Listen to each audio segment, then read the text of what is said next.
नमस्कार, यह है radio playback India. Radio playback India, radio playback India, radio playback India. नमस्कार दोस्तों, आपका दोस्त आपका साथी सजीव सारथी हाजिर है आपके सबसे पसंदीदा साक्षात्कार आधारित कार्यक्रम एक मुलाकात जरूरी है के एक नए एपिसोड के साथ। और आज यहाँ मेरे साथ मौजूद हैं हिंदी फिल्म संगीत की दुनिया के सबसे सफलतम सबसे लोकप्रिय गीतकारों में से एक, हम सबके बेहद अजीज महबूब साहब। मैं पूरे यकीन के साथ कह सकता हूँ कि यदि आप अपने सबसे ज्यादा 10 पसंदीदा गीतों की सूची बनाएंगे तो उसमें महबूब साहब का कोई ना कोई गीत तो अवश्य ही होगा। तो दोस्तों, स्वागत करते हैं अजीम गीतकार महबूब साहब का। महबूब भाई, स्वागत है आपका रेडियो प्लेबैक इंडिया पर। रेडियो प्लेबैक इंडिया को मेरी तरफ से बहुत बहुत प्यार, नमस्ते, आदाब। और एक बार फिर यहाँ बोला जाने पर सजीव का शुक्रिया अदा करता हूँ। And I am really happy and honoured to be back on this platform. Thank you very much. Mehboob भाई, आपसे बहुत सारी बातें करनी है और दिल खोल के करनी है। तो इस साक्षात्कार को हम 2 एपिसोड्स में करेंगे। आज के इस पहले भाग में हम आपके संगीत यात्रा के आरंभिक दिनों की बात करेंगे और फिर दूसरे में अन्य विषयों पर चर्चा होगी। तो तैयार है ना आप? जी बिल्कुल सजीव, मैं तैयार हूँ। आप शुरू करें अपने सवालात के बौछार। इंशाल्लाह मैं सेटिस्फैक्टरी जवाब देने की कोशिश करूँगा। महबूब भाई, अभी हाल ही में रंगीला के 25 साल पूरे हुए, तो राम गोपाल वर्मा ने एक साक्षात्कार में बताया था कि उन्होंने आपका नाम मणि रत्नम को बॉम्बे के लिए सुझाया था और 24 घंटे के अंतराल में आपने बॉम्बे और रंगीला नाम की 2 फिल्में साइन कर ली थी। और ऐसा भी कहा जाता है कि वो रहमान थे जिन्होंने आपका नाम राम गोपाल वर्मा को सुझाया था। तो असली कहानी क्या है आपके कैरियर की शुरुआत की, आज हम आपसे ही जानना चाहेंगे। जी दरअसल रामू जी ने एआर को मेरा नाम सजेस्ट किया था। हुआ यूं था कि रामू जी ने मुझे कहा था कि हम एक फिल्म करने वाले बहुत बड़ी, क्योंकि मैं उसके पहले रामू सर के लिए उनकी तेलुगु फिल्म के डब सॉन्ग्स लिख चुका था। And he was very impressed whatever उनको मेरे में जो टैलेंट नजर आया था। तो उन्होंने जब एआर को साइन किया, and in fact Mani sir suggested Ramu ji की रंगीला के लिए रहमान को क्यों नहीं लेते हैं, it would be his first Hindi film. And Rahman after hearing the subject उसको पसंद आया और उन्होंने कहा कि ठीक है करते हैं। तो रहमान वाज एंटिसिपेटिंग कि उस वक्त के हमारे जितने भी उस्ताद गीतकार थे, रहमान एक्सपेक्ट ये कर रहे थे कि रामू जी उनका नाम लेंगे, क्योंकि इतनी बड़ी फिल्म है रामू जी की और एआर की पहली हिंदी फिल्म। तो रामू जी ने कहा कि उन्होंने पूछा रहमान ने कि Ramu, whom do you suggest for the lyrics? And Ramu ji ने कहा कि एक लड़का है मेरी नज़र में, महबूब। तो रहमान ने पूछे कि क्या उसने पहले कुछ लिखा है।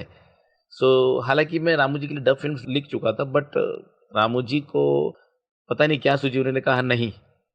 और यहाँ पर एआर ने कहा कि अगर वो नया है तो कुछ नया ही लिखेगा, सो कॉल हिम इमीडिएटली। और नेक्स्ट मॉर्निंग मुझे रामू जी का फ़ोन आया और मैं शाम को फ्लाइट में चेन्नई पहुंच चुका था।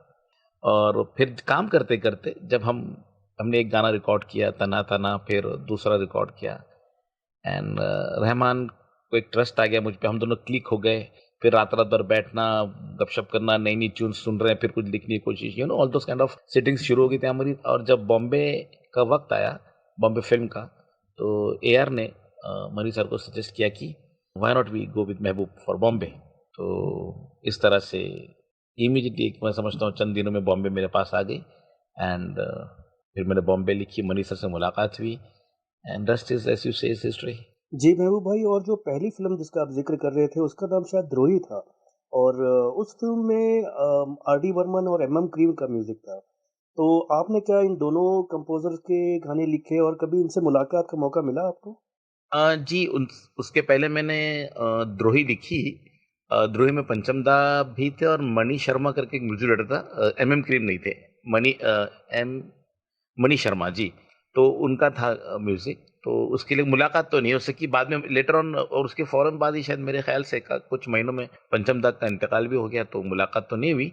मगर फिर मेरा हैदराबाद और चेन्नई जाना हुआ तो मणि शर्मा से जरूर जरूर मुलाकात हुई मेरी। और उसके बाद फिर रामू जी ने एक और फिल्म ऑफर की मुझे, वो थी उनकी तेलुगु हिंदी शनक क्षणम, जिसका हिंदी में क्या नाम था मुझे भी फिलहाल याद नहीं आ रहा है। तो उसके गाने मैंने लिखे, शायद उसका म्यूजिक मेरे ख्याल से MM क्रीम का था। उस टाइम MM क्रीम नाम नहीं था उनका, कुछ और नाम था पुराना, उनका जो असल नाम था। जहाँ तक मुझे याद आ रहा है, अभी काफ़ी 25 साल हो गए हैं, मैं भी सेलिब्रेट कर रहा हूँ आज 25th years of my industry. तो इस तरह से मनीष शर्मा से मेरी काफ़ी मुलाकात रही, लेकिन पंचम दा से मुलाकात बदकिस्मती मेरी कि नहीं कर सका मैं। फिर शनक शर्म थी, वो MM क्रीम की थी मेरे ख्याल से। इस तरह से ये काम किया, ये फिल्में हुई।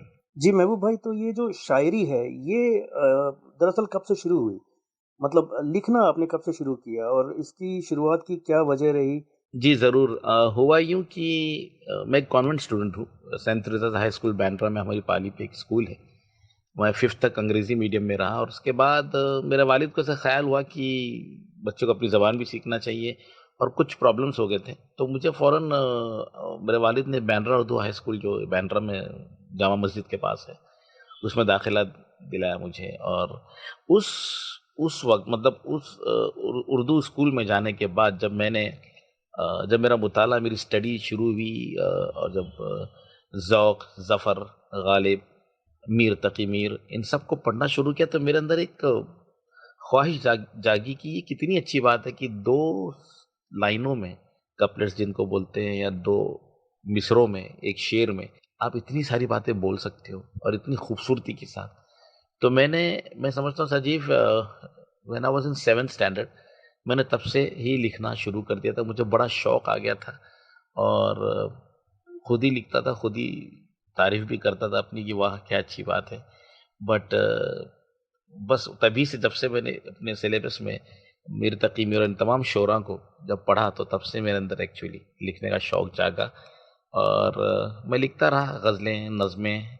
तो वहाँ से मेरी शुरुआत, एक्चुअली मुझे शौक़ वहाँ से पैदा हुआ। जी भाई, तो ये बताइए कि जो आप लिखते थे, जो शेर व शायरी है, उसका एक स्टैंडर्ड, उसका एक मीटर अलग होता है और जो फ़िल्मी राइमिंग होती है या फ़िल्मी गीत होते हैं, उनका एक फ्लेवर अलग तरह का होता है, उसको एक अलग टेक्नीक माना जाता है।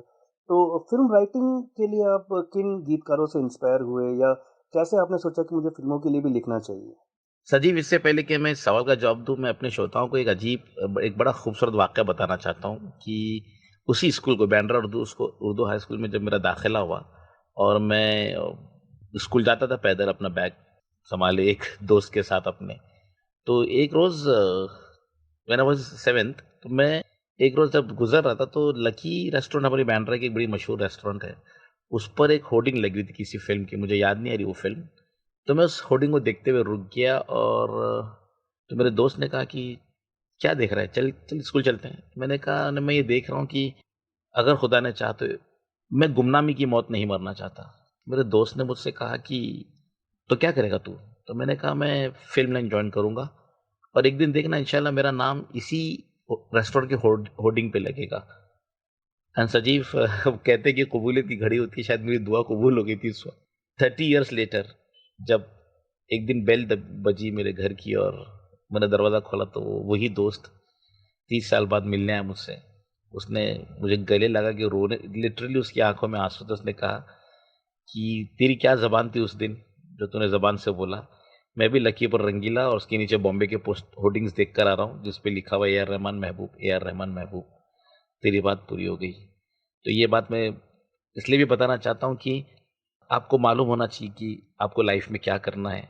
अगर बहुत जल्दी पता चल गया तो वो बहुत ही अच्छी बात है, ताकि आपका एक गोल सेट हो जाता है, आप उस गोल के पीछे पड़ जाते हैं और फिर उसको हासिल करने में लग जाते हैं। हाँ, मगर ये था कि बीच में फिर ऐसा वक्त आया कि मैं बिल्कुल ज़हन से उतर गया, ज़िम्मेदारियाँ आ गई और मैं लिखता तो रहा, लेकिन वो इंडस्ट्री का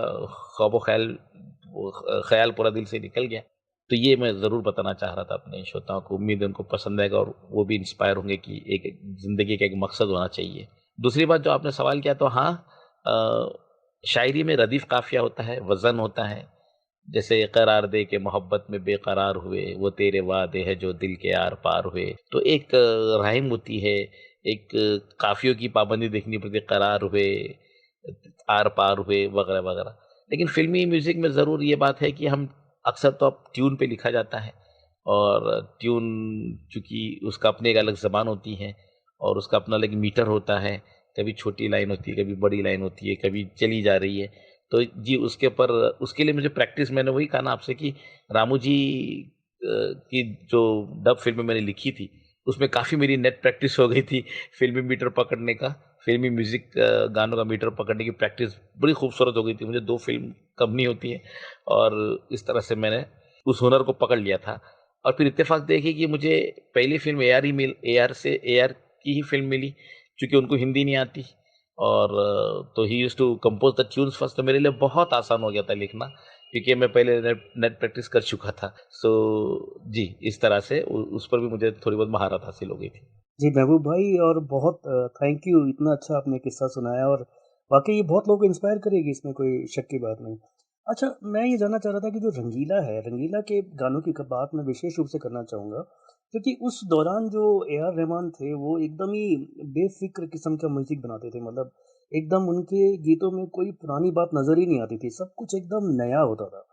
और और रंगीला का जो संगीत था वो वाक़ई बहुत ही डिफरेंट और आज भी हम लोग उसको सुनते हैं, तो इतना नया, इतना फ्रेश लगता है। लेकिन मैं ये जानना चाहूँगा कि बहुत ही मुश्किल मीटर है, एक गीतकार के नज़रिए से अगर मैं देखूँ, तो रंगीला का हर गाना जो है एक बहुत ही डिफ़िकल्ट मीटर पे बनाया हुआ है। और ये आपको जब सुने आपने तो आपको कैसे लगे? और मैं एक बात ज़रूर आपको कॉम्प्लीमेंट करना चाहूँगा कि आपने अगर रहमान का म्यूज़िक बिल्कुल अलग था, तो आपने भी जो आपने उसके अंदर परंपरा रखी गीतों की, वो बिल्कुल अलग थी। मतलब उससे पहले के किसी गीतकारों से कहीं इंस्पायर नज़र नहीं आया मुझे रंगीला का जो आपकी राइटिंग थी। हाँ, रहमान का बिल्कुल ही नया अंदाज़ था, उसमें कोई शुबा नहीं है और बिल्कुल एक नया नया साउंड लेकर आया था वो एंड कंपोज़िशन बिल्कुल अलग थी और मैं भी नया ही था, इसीलिए उन्होंने कहा था रामू से कि नया है तो कुछ नया ही लिखेगा, तो मेरे लिए भी बिल्कुल एक नया एक्सपीरियंस था क्योंकि हमारी हिंदी मेलोडीज़ कुछ अलग होती हैं, 2-2 लाइनों का मुखड़ा होता है, लेकिन वहाँ इतने लंबे कहना ही कि आप देख लें या याई रे ज़ोर लगा के या प्यार ये जाने कैसा वगैरह, तू ही रे आप देख लें। बड़े लंबे-लंबे मीटर्स थे, तो थोड़ा घबराया था मैं। बिगिनिंग में मुझे लगा था कि यार कैसे करेंगे इसको but that was a fun. मैंने कहा व्हाई नॉट और तो जैसे मैंने कहा साजिद कि मुझे आदत सी हो गई थी। मुझे लग रहा था कि और सबसे बड़ी बात मैं आपको बताऊँ, 2 चीज़ें बताता हूँ। एक तो सिचुएशन आपके पास खूबसूरत होना चाहिए, जो कि रंगीला में थी। 2 अगर आप ट्यून पे लिख रहे हैं, तो फिर tune should inspire you and push you to the pinnacle of your thoughts कि यार मैं इसमें क्या बेटर दे सकता हूँ। वो चीज़ें मैं 2 थाम कर चला था कि इतनी प्यारी सिचुएशंस है और कंपोज़िशन इतनी डिफरेंट है। तो उन चीज़ों ने प्रोपेल किया मेरे थॉट्स को, मेरी फ़िक्र को कि कैसे मैं खूबसूरती से इसमें और कितनी खूबसूरती से इसमें डाल सकता हूँ, लिख सकता हूँ। So I tried my best and by the grace of God गाने हिट भी हुए और बहुत हिट हुए जबकि आज भी इनफैक्ट आपके आपकी एक बात को मैं ज़रूर तायद करूँगा कि काफ़ी लिरिसिस्ट यहाँ पे भी हमारे एक मर्तबा मुझे रामू जी और बख्शी साहब की कहीं मुलाकात हुई थी तो मैं उनको गुरु मानता हूँ बख्शी साहब को, मजरूर साहब। मैं 4 लिरिक राइटर से बड़ा इम्प्रेस रहा हूँ। एक तो शैलेंद्र और हसन जयपुरी साहब की जोड़ी और बख्शी साहब और मजरूर साहब से। तो रामू जी ने मुझे वाक़या बताया था कि कहीं पे बख्शी साहब मुलाकात तो उन्होंने कहा कि ये लड़का लिखता कैसे है रहमान की ट्यून पे? इतनी डिफ़िकल्ट ट्यून्स ये लिखता कैसे? तब तक बख्शी साहब पहुँचे नहीं थे। फिर ताल में काफ़ी सालों बाद बख्शी साहब ने ताल लिखी रहमान के साथ। तो बस ये बात थी भाई कि आदत हो चुकी थी मुझे एक साउथ के स्टाइल का म्यूज़िक आप बोल दो या यहाँ का सबका तजुर्बा हो चुका था। मेरे लिए जिसे कहते हैं ना कि ऊपर वाले ने पहले से स्क्रिप्ट लिख चुका था कि मुझे कहाँ से शुरू करना है मेरा काम, मेरा career. So situations was inspiring. Second Ramu ji हमारे डायरेक्टर साहब, उनका एक पुश होता था मुझे। और एक बात और बता दूँ सजीव, वहाँ पे काम करने का एक और मज़ा ये था कि प्रेशर नहीं होता था। मतलब कि अ, बस अभी 2 घंटे में लिख दो। ऐसा भी हुआ लेकिन बहुत ही कम हुआ। अक्सर ये होता था कि ठीक है, नहीं समझ में आ रहा कोई बात नहीं, कम टुमारो, अभी होटल में आराम करो वहीं लिख लो। तो इस तरह से हमने बहुत इत्मीनान से मेहनत करके एक-एक चीज़ सोच-सोच के कि अ, कभी लिख एक मर्तबा एक तो आपको ये भी बता दूँ कि मैंने रहमान ने कुछ आइडियाज़ माँगे थे मुझे लिरिकली फॉर रंगीला, तो मैंने सातों गाने के आइडियाज़ लिख कर दे दिए थे, जिनका एक भी इस्तेमाल नहीं हुआ, पर रहमान गॉट द फीलिंग कि हाँ, इस तरह का कुछ। और दूसरी बात है कि एआर को इंग्लिश में ट्रांसलेट करके बताना पड़ता था मुझे कि ये लाइन का मतलब क्या है, ये लाइन का मतलब क्या है। तो he got the feeling through my initially worked on lyrics जो मैंने ऐसे ही रामू जी के बोलने पे लिखा था। तो and then he came out with this beautiful compositions and फिर हमने उस पे लिरिक्स लिखा। सो इस तरह से चूँकि मुझे आदत हो चुकी थी उसकी, तो ज़्यादा मुश्किल नहीं था मेरे लिए। जी, आपने तू ही रे की बात करी, तो तू ही रे जो है एक डब सॉन्ग था। यानी कि ऑलरेडी एक तमिल सॉन्ग उसपे बन चुका था, आपको उसके अंदर जो एक्टर एक्ट्रेसेस हैं उनके लिप रीडिंग करनी है, उसके बाद ट्यून पे लिखना है, तो वो एक अलग तरह का काम होता है। और मैं जानता हूँ कि उसमें अक्सर क्या होता है कि एक लिरिसिस्ट को एक ग्रेस दे दिया जाता है कि यार ये तो बड़ा डिफ़िकल्ट काम है, तो थोड़ा-सा सब स्टैंडर्ड वर्क भी उसके अंदर चल जाता है, जैसे कि आम तौर पर होता है।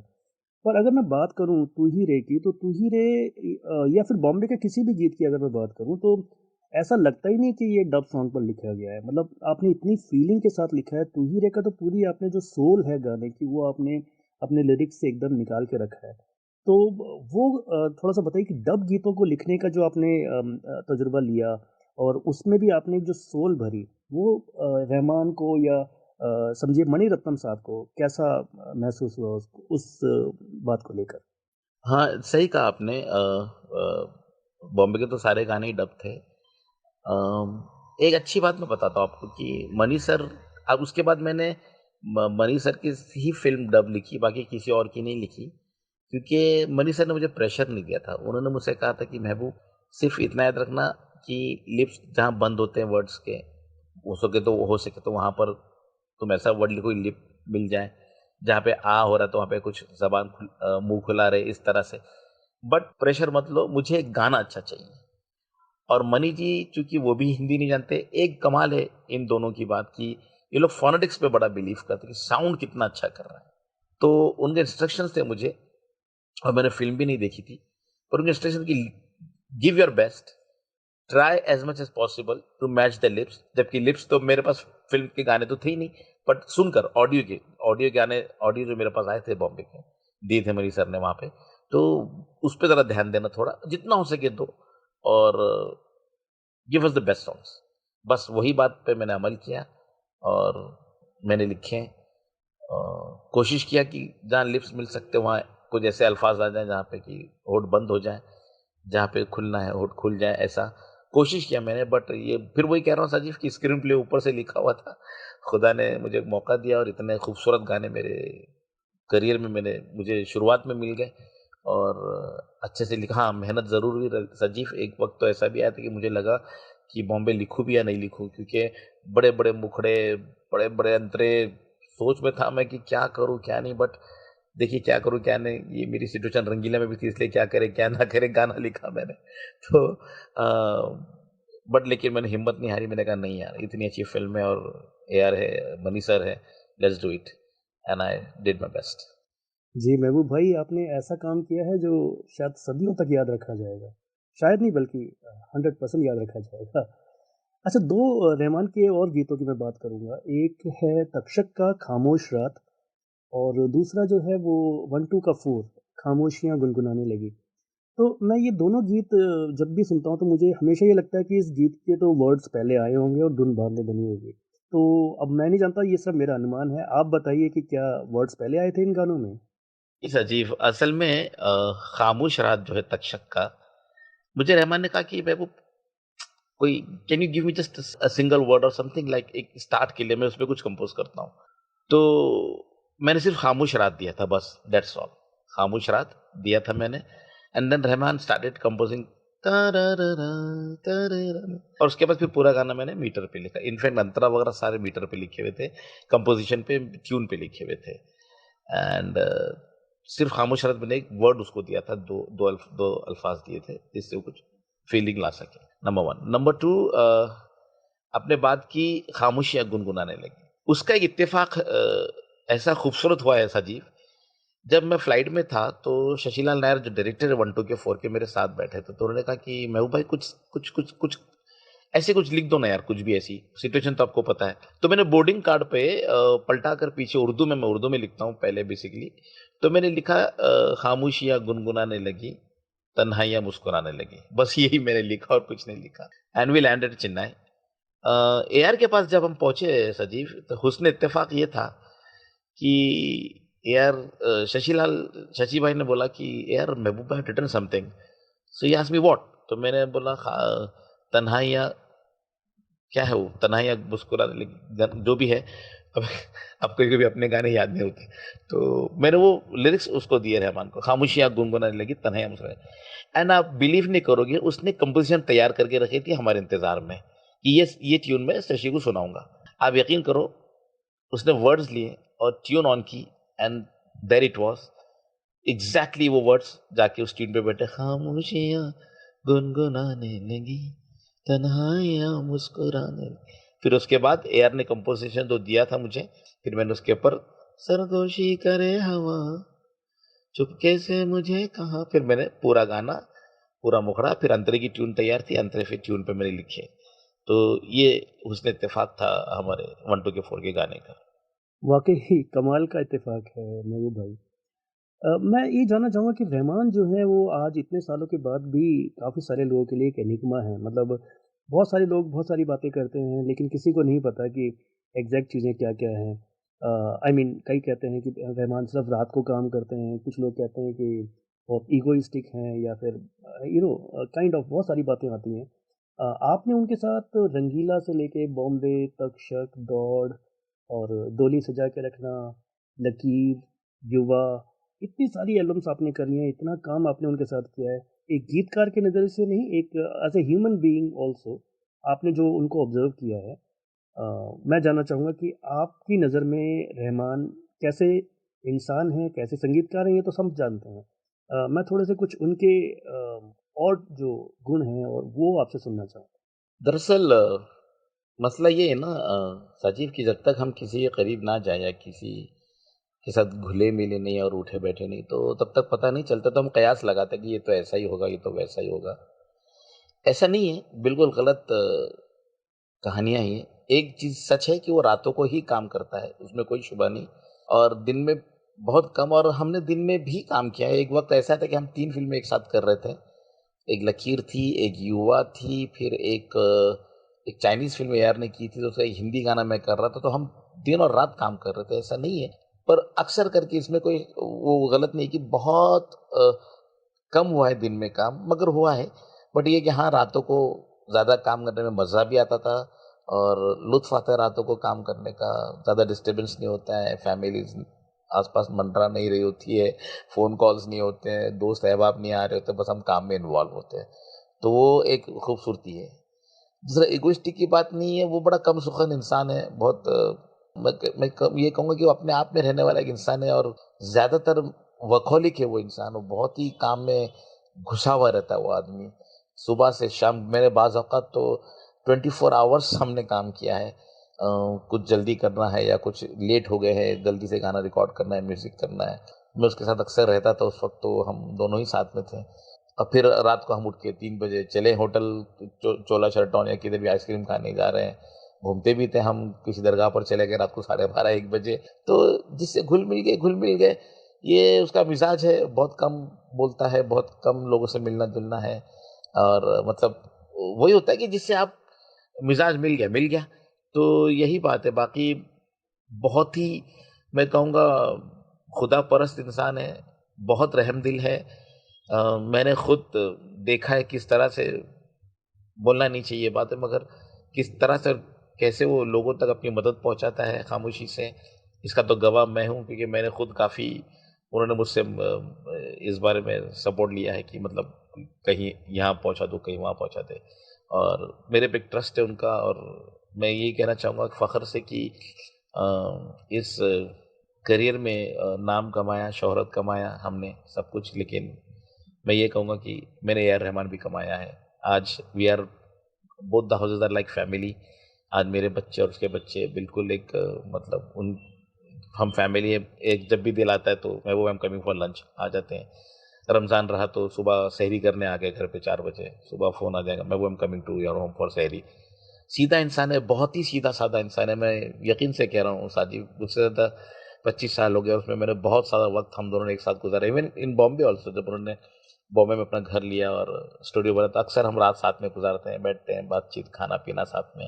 तो जो लोग ऐसा सोचते हैं, मैं उनसे यही कहूँगा कि प्लीज़ ऐसा ना सोचें। He is not a egoistic person, he is थोड़ा-सा इंट्रोवर्ट सा इंसान है, थोड़ा-सा ज़्यादा बातें नहीं करता है। काम किए, चलो अल्लाह अल्लाह खैर से अल्लाह, जिससे दिल मिल गया तो बैठ गए, बस यही बात है। But he is a very down to earth person, very pious person, very kind person, मैं कहूँगा कि उनके दिल में रहम बहुत है for the human and the humanity.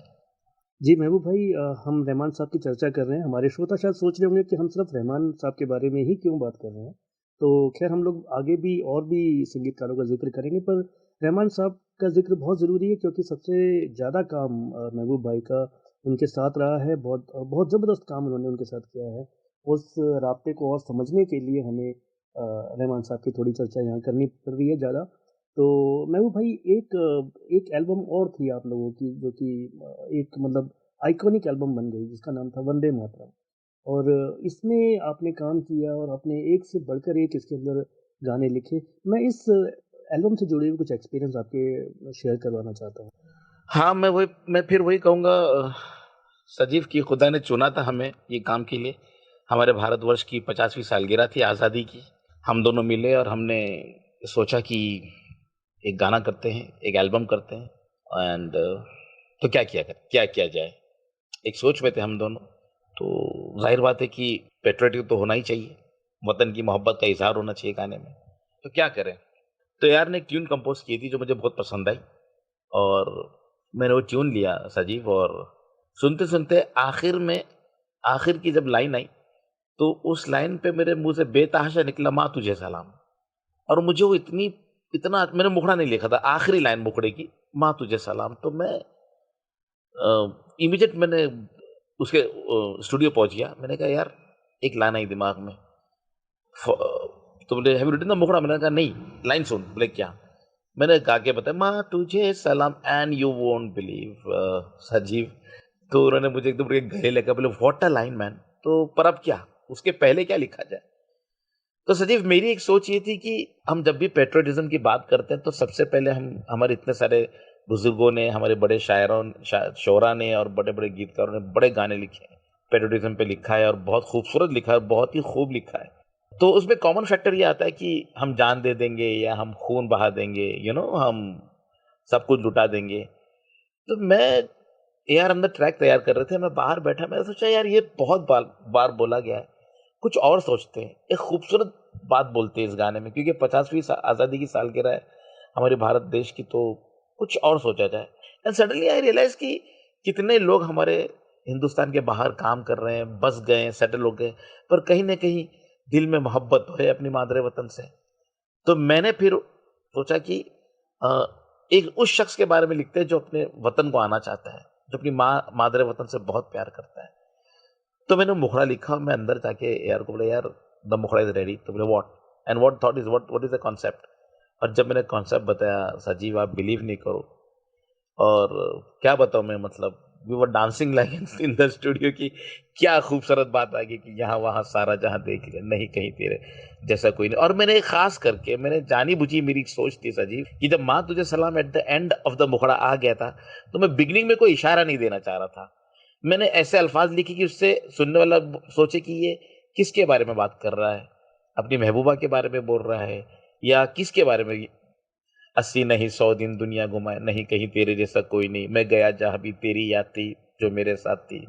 अभी तक समझ नहीं आ रहा लोगों की किसके बारे में शायर बोल रहा है। मुझको तड़पाती रुलाती, सबसे प्यारी तेरी सूरत, प्यारा है बस तेरा प्यारी।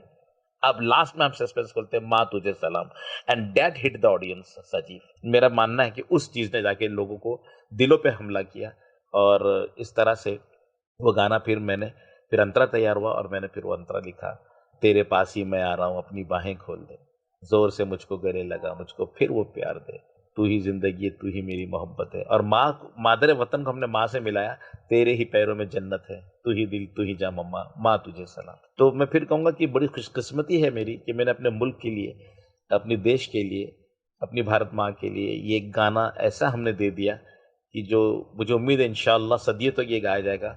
और आज भी संजीव, मैं जब देखता हूँ कि जब भी 26 जनवरी आती है, हमारी रिपब्लिक डे या इंडिपेंडेंस डे आता है हमारा 15 अगस्त, तो अभी मैं फ़िलहाल नासिक में था इस 26 जनवरी को, और जब मैं सुबह उठा तो चारों ओर से जन गण मन की आवाज़ आई और उसके बाद सीधा ये गाना आया।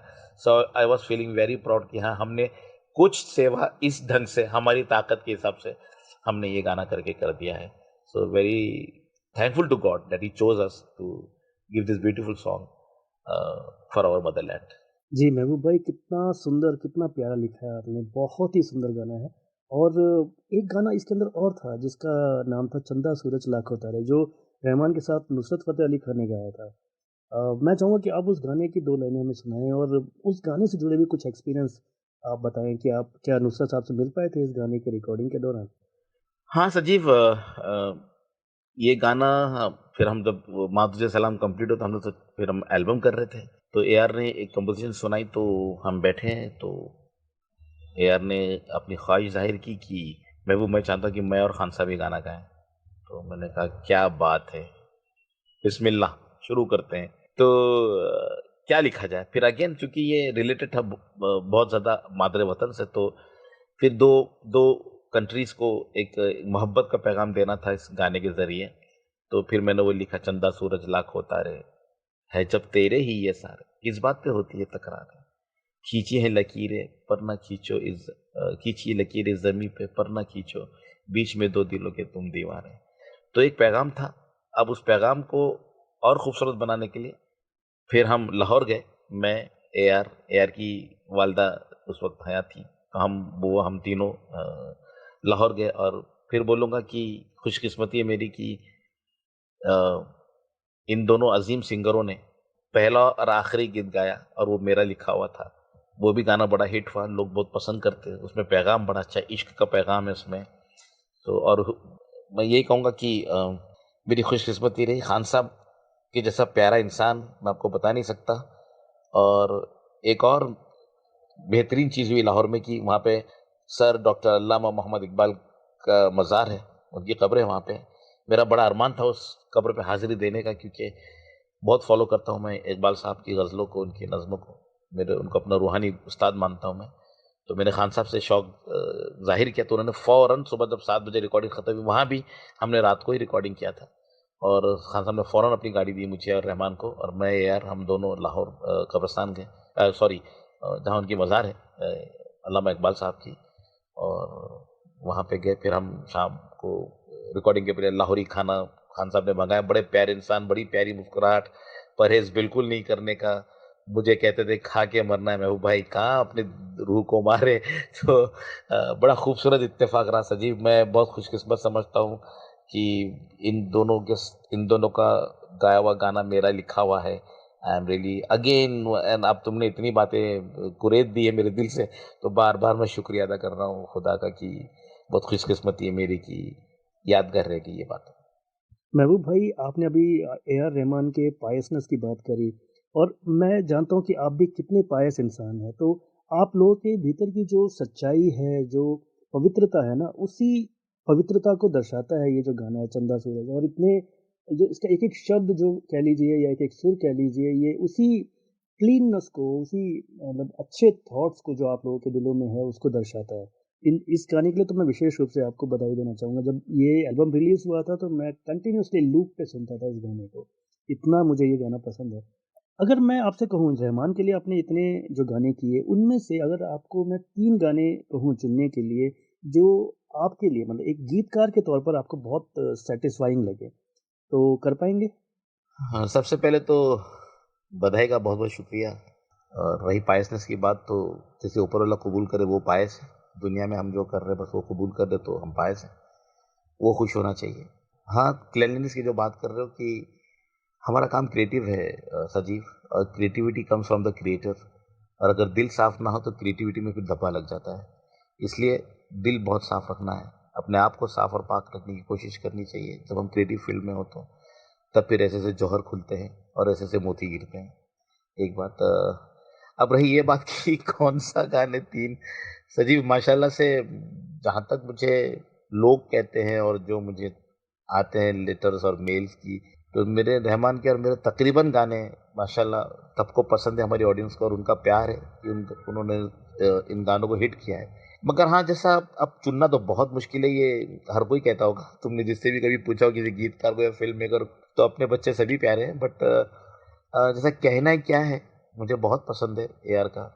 देन खामोश रात is one of my very favourite song उसका। उसमें मैं सच कहूँगा सजीव कि मुझे अपने पे भी गर्व होता है कि इतने खूबसूरत अल्फाज उस गाने में आ गए। But anyways it's was team work. AR और मेरा टीम वर्क रहा है। खामोश रात मुझे बहुत पसंद है। और फिर ऑफ कोर्स माँ तुझे सलाम, वो तो खैर। और माँ तुझे सलाम के तो मैं यही कहूँगा सजीव कि दूसरा, जैसा तुमने चंदा सूरज की बात की, उसमें एक और गाने नफ्स मगरूर है, फिर ओनली यू है, बहुत अच्छे गाने उसमें। उन गानों को प्रमोशन शायद ज़्यादा हुआ नहीं क्योंकि शूट करने का रहता था, पर किन्हीं वजह से हम कर नहीं पाए। तो उसमें भी सारे गाने, वो एल्बम मुझे सारा ही सारा बहुत पसंद है। तो ये है गाने, और ऐसे तो तकरीबन सारे हैं सजीव, बट हाँ, ये 3-4 मुझे बहुत अजीज है। दोस्तों, उम्मीद करता हूँ कि महबूब भाई के साथ चल रही इस बातचीत को आप एंजॉय कर रहे होंगे। अभी बहुत सारी बातें और हैं जो महबूब भाई से करनी है, लेकिन उन सवालों और जवाबों को आप तक लाएंगे। एक मुलाकात ज़रूरी है कि अगले एपिसोड में। तब तक सुनिए ये छोटा सा डेडिकेशन हमारी तरफ से जो महबूब भाई के लिए है। उन्हीं के कुछ चुनिंदा गीतों को मिलाकर हमने ये बनाया है। गायक कलाकार हैं सुशील, और इसको सुनने के बाद आप मुझे दीजिए इजाज़त। अगले सप्ताह यानी कि अगले एपिसोड में मैं फिर हाजिर होऊंगा महबूब भाई के साथ, कुछ नए सवालों के साथ, कुछ नए जवाबों के साथ। तब तक नमस्कार। इन सांसों का देखो तुम पागलपन के आए नहीं चैन, मुझसे ये बोली मैं राहों में तेरी अपने बिछा दूंगी ना। इन ऊंचे पहाड़ों से जा दे दूंगा मैं, घर तुम न आई कहीं, तुम उधर जाना उम्मीद मेरी जो तोड़ो, इधर ये जहां छोड़ दूं मैं। मौत जिंदगी तेरे हाथों में दे दिया है, तू ही रे, तू ही रे, तेरे बिना मैं कैसे जीऊं। आजा रे, आजा रे, यूं ही तड़पाना तू मुझको, जान रहे, जान रहे, इन सांसों में बस जा तू, चांद रे, चांद रे, आजा दिल की ज़मीन पे तू। चाहत है अगर आके मुझसे मिल जा तू, या फिर ऐसा कर धरती से मिला दे मुझको, तू ही रे, तू ही रे, तेरे बिना मैं कैसे जीऊं। आजा रे, आजा रे, यूं तड़पाना तू मुझको। हाय रामा ये क्या हुआ, तुम ऐसे हमें सताने लगी, तुम कितनी प्यारी हो सामने, हम काबू में कैसे रहे, जाओ हमको तो आती शर्म है, तेरी ऐसी अदा पे तो फिदा हम हैं। हाय रामा ये क्या हुआ, तुम ऐसे हमें सताने लगी, तुम कितनी प्यारी हो सामने, हम काबू में कैसे रहे, जाओ हमको तो आती शर्म है, तेरी ऐसी अदा पे तो फिदा हम हैं। ओ भंवरे देखो हम दीवानों को, मस्ती में मस्तानों को, अपनी ही धुन में चल है। दुनिया से क्या लेना है ओ भंवरे, देखो हम दीवानों को, मस्ती में मस्तानों को, अपनी ही धुन में चली है। दुनिया से क्या लेना है ओ भंवरे, देखो हम दीवानों को, मस्ती में मस्तानों को।